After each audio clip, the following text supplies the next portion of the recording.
à tous, bienvenue dans l'émission Rencontre. La fête de la mi-automne est une importante fête traditionnelle chinoise, synonyme de réunion familiale et d'harmonie. À l'occasion de cette fête, un concert musical sino-français en ligne s'est tenu au Centre culturel de Chine à Paris. Une quinzaine de grands musiciens venus de Chine, de France et de Suisse ont proposé un programme de 10 œuvres classiques et créations originales sous forme d'une belle rencontre entre musique folklorique chinoise et musique occidentale. Aujourd'hui, dans notre émission, nous avons le plaisir d'en parler avec deux musiciens qui ont participé à ce concert virtuel. Madame Yang Lining, artiste de Guqing, fondatrice de l'école Ningxing à Paris et membre honoraire de la Chinese Guqing Society, la plus haute instance académique du Guqing en Chine, réunissant tous les maîtres et grands maîtres. Bonjour. Bonjour. Et Monsieur Mathias Duplessis, compositeur et guitariste français. Il a réalisé 3 albums, collaboré avec de nombreux artistes. Il compose régulièrement pour des films, des publicités et des documentaires. Bonjour. Bonjour. Bienvenue dans cette émission. Comment Merci. s'est déroulé le concert? C'est bien déroulé. Les programmes très variés avec un très haute qualité. Et ce concert a-t-il une signification particulière alors que nous sommes toujours dans des conditions particulières liées à l'épidémie, Monsieur Duplessis? Alors, non, pour moi, ça n'a pas changé. Parce que quand on est dans la musique avec ses amis et qu'on est là pour jouer, en français, on utilise le mot jouer et j'aime bien ça un peu comme des enfants qui se retrouvent et qui partagent leur joie. Et on est dans la joie de jouer, on est aussi concentré, bien sûr. Et on essaie de donner le meilleur de nous-mêmes, donc tout ce qui est en dehors de la musique ne nous concerne plus. Madame Yang, vous avez choisi une pièce musicale dite du genre Yuefu de Han qui s'intitule La lune sur la vaste montagne. Pourquoi ce choix?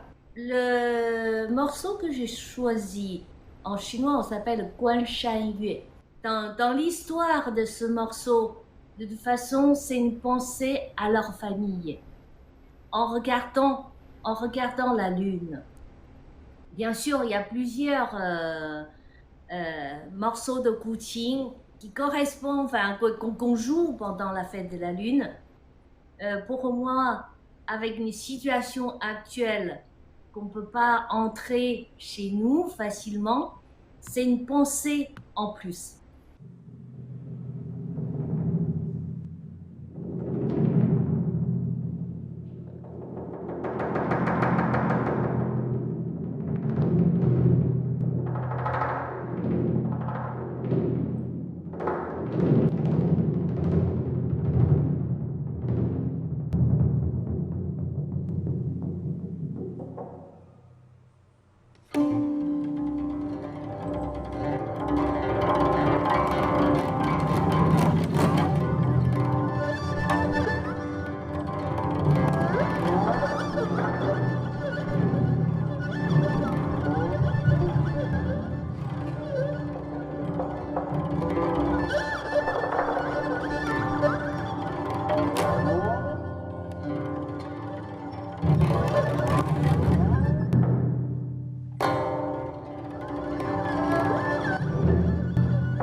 明月出天山，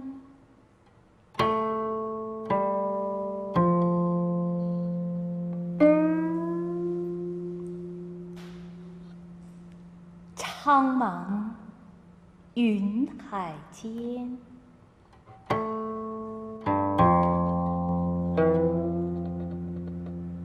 长风几万里，飘渡玉门。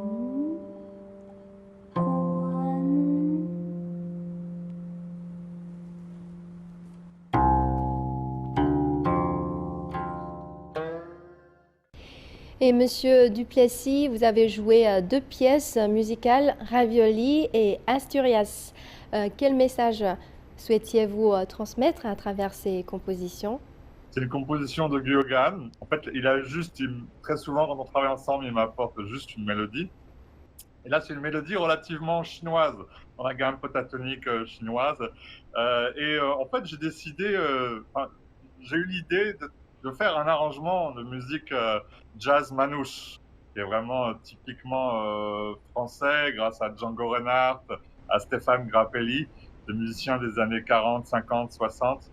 Et j'ai transformé cette mélodie pentatonique chinoise en une espèce à ma connaissance, la première fois, une espèce de jazz manouche chinois.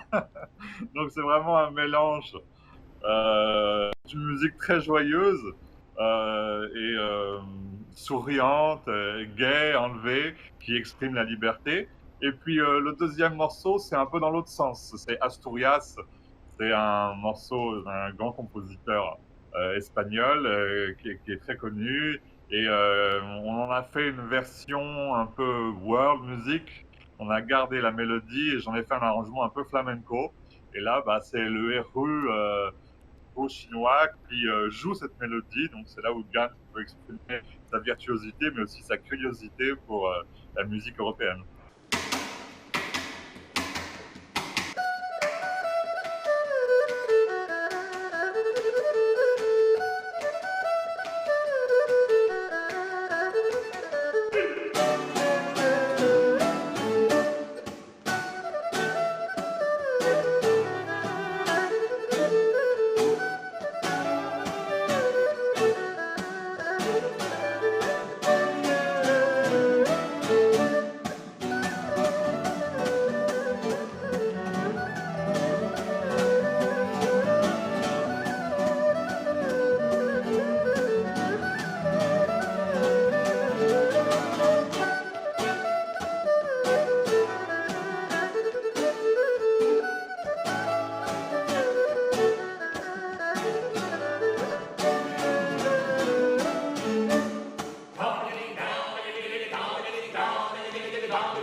Et le programme de ce concert était d'une très grande variété. Et on a pu écouter des chansons traditionnelles chinoises comme Une nuit de printemps sur la rivière ou des classiques français comme Les Folies d'Espagne. On a pu aussi assister à la rencontre entre différentes musiques ethniques, entre classiques et modernes. Il y avait aussi une diversité incroyable dans les instruments de musique utilisés, piano, erhu, pipa, sitar chinoise, etc. C'était une fusion inattendue entre musique chinoise et occidentale. Madame Yang, quel regard portez-vous sur cette fusion entre musique traditionnelle chinoise et musique classique occidentale? C'est un très bon mélange. C'est pas un mélange nouveau, parce que il y a 20 ans, j'ai fait le premier coaching avec l'orchestre symphonique en Chine, donc il a vu un grand succès. Après, avec toutes les évolutions qui développent sur cette chemin-là, maintenant la musique est une mélange entre les deux cultures différentes. C'est plus en plus courant et au niveau est plus en plus intéressant. Donc j'adore votre concert, j'adore votre mélange. Voilà. Donc les deux cultures qui sont quand même très fortes et aujourd'hui avec un bon mélange qui encore présente une symbolique importante. J'aurais quelque chose aussi à dire, parce que je trouve que j'ai découvert en fait votre instrument, le guqin. J'ai découvert lors d'une tournée en Chine avec le groupe, avec Biogan. Oui. Et il nous a emmenés dans un endroit extraordinaire dans la banlieue de Pékin où un monsieur fabriquait les Oui. guqin. Voilà. Et j'ai été pour la première fois en relation avec cette musique si particulière qui, pour moi, sonnait dans ma tête d'Européen tout comme une caricature de la musique chinoise avec la gamme pentatonique, etc. C'était complètement autre chose. J'étais dans une musique comme une musique venant de l'espace. C'est-à-dire, je n'avais plus de repères ni mélodiques, ni rythmiques, ni au niveau des ornements, ni au niveau des glissando. Quelque chose de complètement différent que je n'avais jamais entendu. Quelque chose culturel et quelque chose de respiration. Respiration. Et le monsieur nous a expliqué que c'était les gens très cultivés, les intellectuels, l'aristocratie chinoise qui jouaient ça et qu'il fallait au moins 20 ans pour pouvoir commencer à s'exprimer de façon convenable et que le joueur de guqin jouait pour son ami et qu'il avait une relation très forte entre celui qui jouait et son ami. Je me suis dit que vraiment, on est dans la profondeur. On est dans la profondeur de soi, la musique. Et ça m'a fait un message parce que je trouve malheureusement que la société, aussi bien en Occident qu'en Asie, est tournée vers l'extérieur, est tournée souvent vers le rapport à l'argent, vers une certaine show-off, montrer aux gens, etc. On est dans une profondeur humaine qui, à mon avis, a tendance à disparaître malheureusement avec la société de consommation. Et ça m'a fait du bien de voir ça, qu'il y avait des gens qui défendaient cette spiritualité intérieure, cette poésie intérieure, et essayaient de la transmettre dans la musique. Et j'étais très heureux de voir ça. Merci, c'est vrai. Et votre sensation, c'est exact. Heureusement, le guqin aujourd'hui en Chine, c'est pas comme autrefois. Comme vous dites, vous sentez les sociétés actuelles, quelle que soit Asie ou occidentale, on est nerveux, on est stressé, parce que tous les environnements qui nous donnaient cette sensation de nerveux. D'accord? Donc, du coup, maintenant en Chine, le guqin, ça se présente, les gens qui commencent vraiment chercher celle que votre sensation, vous voyez, être calme, intérieur, une profondeur. Donc là, à l'époque, quand moi j'ai joué toute la Chine, il y a 360 personnes, quels que soient professionnels et amateurs. Maintenant, il y a plus de 4 millions de personnes qui jouent. Oh, le jeu olympique de 2008, l'ouverture du spectacle, c'est le guqin. Et aujourd'hui, dans tous les grands événement important parce que Guqin, ça se présente une symbolique de culture pour la Chine. Et il est 3000 ans d'histoire. Moi, je suis très admiratif de cette Chine millénaire par toutes ses inventions, et par son raffinement, et par, bien sûr, le confucianisme, par le taoïsme, par les habits, la nourriture, les voyages. Et ça, que le peuple chinois d'aujourd'hui retrouve cette culture millénaire et s'en inspire, je trouve que c'est magnifique. Tout à fait. En plus, Guqin, c'est un son pour intérieur, pour soi-même. C'est pas vraiment l'instrument sur la scène. Donc, Exact. grâce à la technologie aujourd'hui, on peut monter les puissances de son. On peut aujourd'hui, justement, ça nous permet aujourd'hui élargir notre musique et qu'on travaille justement, une location de travailler le morceau que vous avez entendu et une rencontre justement avec l'instrument européen, les percussions. Et ça, c'est plutôt une chose positive. Et ces dernières années, beaucoup d'événements et d'activités ont été organisés en Chine et en France pour renforcer les échanges culturels sino-français et l'amitié entre les deux peuples. Que pensez-vous de ces échanges, par exemple ce concert pour la fête de la mi-automne? Monsieur Duplessis? Tous les échanges sont bons. Échange veut dire communication. Communication veut dire donc une idée qui va en rencontrer une autre, qui parfois débat, parfois est d'accord, qui parfois n'est pas d'accord. Mais c'est important de parler ensemble. C'est très important. Et les artistes sont un peu comme disait le chanteur américain, les soldats de l'amour. J'aime bien ça. Un artiste, ça représente ce que la civilisation a laissé de meilleur. Il essaye de véhiculer ce que la civilisation a laissé de meilleur, les belles choses, la belle lumière d'une civilisation. Et si on arrive à communiquer entre nous, et on y arrive, c'est le principal. On montre un peu l'exemple. On essaye, en tout cas, malgré nous, je dirais, de montrer l'exemple par avec la musique, par exemple, ou avec les arts picturaux, de cette bel échange. Et on se rend compte que tout ce qui est politique, tout ce qui est économique, c'est derrière. L'être humain est là pour communiquer, pour échanger et pour essayer de marcher main dans la main. Tout à l'heure, vous avez dit que vous avez fait une tournée en Chine. C'était pour quelle occasion? Une activité d'échange? Non, c'était une tournée qu'avait organisée Gurgan dans 5 ou 6 villes. C'était très intéressant. On a été à Pékin, Shanghai, à Xi'an. Voilà, j'ai pu découvrir la Chine des villes, mais malheureusement, j'aurais bien aimé découvrir la campagne chinoise, les montagnes.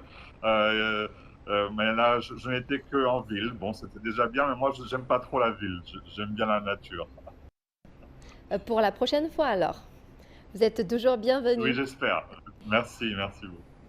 Et Madame Yang, vous vivez maintenant en France ces dernières années. Comment avez-vous célébré la fête de la mi-automne? La fête de mi-automne, pour moi, c'est très important. Et ce que j'ai expliqué tout à l'heure, c'est la fête pour moi, c'est chaque fois j'ai pensé, comme tous les Chinois en Chine, j'ai pensé ma famille, je pensais mon pays. Je pensais mon professeur aussi important, Li Xiangting, un des plus grands maîtres de Chine, qui est mon professeur. Donc, j'ai pensé beaucoup de choses à cette location-là. Donc, chaque année, justement, à cette occasion, j'ai organisé toujours une petite rencontre dans mon espace, justement, que vous l'avez vu ici. On lit des poèmes et on joue de Guqin, on chante.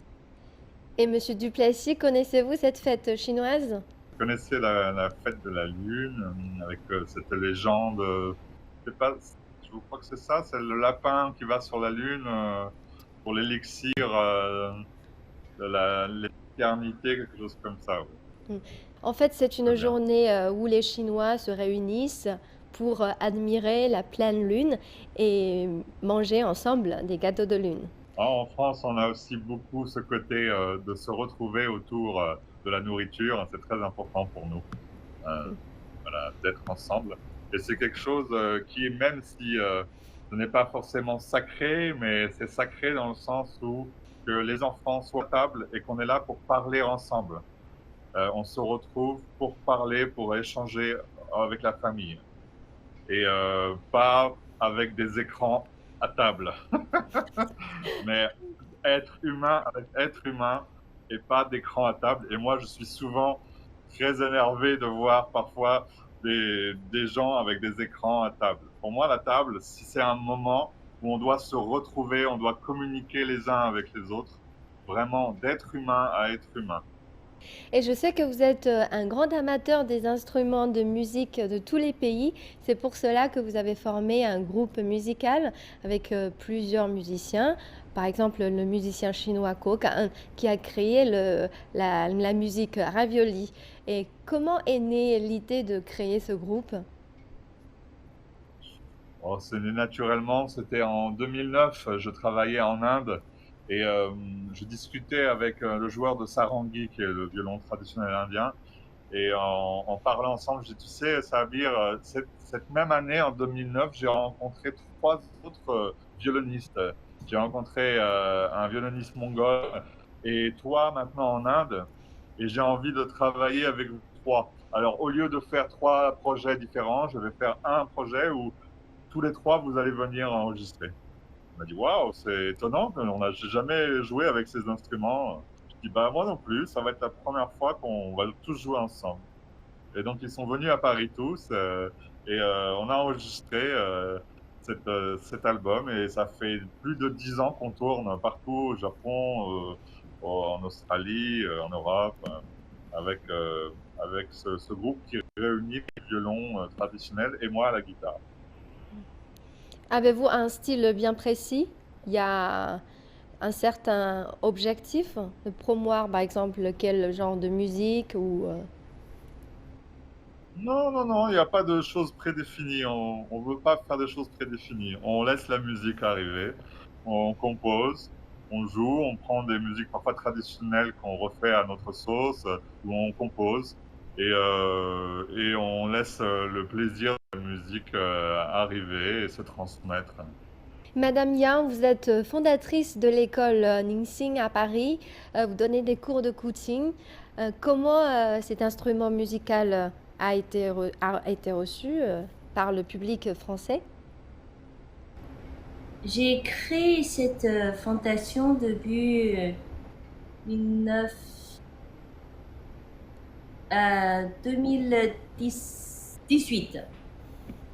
Cette école de coaching, il y a beaucoup de Français et Chinois aussi qui adorent, qui jouent cet instrument. On est là, c'est pas pour la compétition, justement, c'est un échange. C'est un moment de l'échange, un moment un dialogue euh, important pour eux et pour moi. Voilà. Parfois, c'est un petit peu difficile pour les Français, c'est normal. Mais eux, ils sont toujours, quel que soit le niveau, ils continuent toujours. C'est pour ça que parfois, je me sens assez... J'ai plus d'élèves et que moi, j'ai besoin d'assistants qui m'aident parce que toute seule, parfois, j'y arrive pas. Je peux pas donner de cours jour et nuit. Je suis contente. Pourquoi? Parce qu'aujourd'hui, en France, quels que soient les Chinois qui sont à l'étranger, qui pensent leur pays, ou les Français qui connaissent la Chine ou sans connaître la Chine, c'est le son qui leur attire, c'est la culture qui leur attire. Vraiment, comme on dit, une culture profondeur qui nous donne envie. Et le Kuqin ressemble à un autre instrument ou il est vraiment très Je ne spécial? peux pas dire qu'il ressemble à l'autre l'instrument. Kuqin, c'est pas un simple instrument, justement. C'était pour ça que le Kuqin, aujourd'hui, qui peut... vous savez, la première partition du monde, c'est Kuqin. L'origine, aujourd'hui, il est dans le Musée national du Japon. C'est la première partition du monde. Hein. Donc aujourd'hui, l'instrument parmi les autres, les gens qui cherchent, c'est pas seulement les techniques. Ils cherchent de l'âme. Ils cherchent des philosophes. Quand on travaille, on est fatigué, on est stressé. Le soir, quand on entre chez soi, il suffit de toucher une note. C'est comme la méditation. On se calme. Justement, ce que j'ai souvent, après le dîner, avant de me coucher, j'ai envie d'avoir un moment calme pour moi. Je descends dans mon salon, je joue quelques notes sans partition, sans la mélodie. Je joue quelques notes dans mes pensées. Et derrière, je me sens calme, zen. Voilà. C'est pour ça que j'ai dit Kuqin, il est différent de les autres. Je trouve que cet instrument est très élégant. C'est pour la raison qu'en Chine, les grands maîtres comme Confucius, comme beaucoup d'histoires, c'est autour de Qin. Avant, quand je suis en Chine, dans beaucoup de films, je suis participée. Et la fête de la mi-automne est d'un symbole de réunion. Quel message et quel souhait aimeriez-vous adresser à votre famille et à vos amis lors de cette fête, Madame Yang? Pour moi, je souhaite mon pays, les gens de ma famille, mes amis en Chine, ils sont tous en bonne santé, heureuse.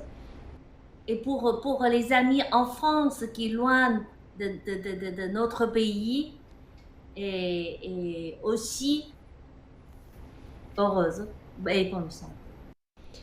Et Monsieur Duplessis, même si c'est une fête chinoise? La santé pour tout le monde, que tout le monde soit heureux et profiter de ça pour d'écouter, d'être à l'intérieur pour que ça aille vers l'extérieur, d'être bien à l'intérieur, de cultiver son monde et sa profondeur pour pouvoir être bien avec le monde extérieur et pas le contraire, pas prendre de l'extérieur pour venir à l'intérieur. Je vous remercie Madame Yang et Monsieur Duplessis d'avoir participé à notre émission. Voilà, c'est la fin de cette émission Rencontre. Merci de nous avoir suivis. À la prochaine.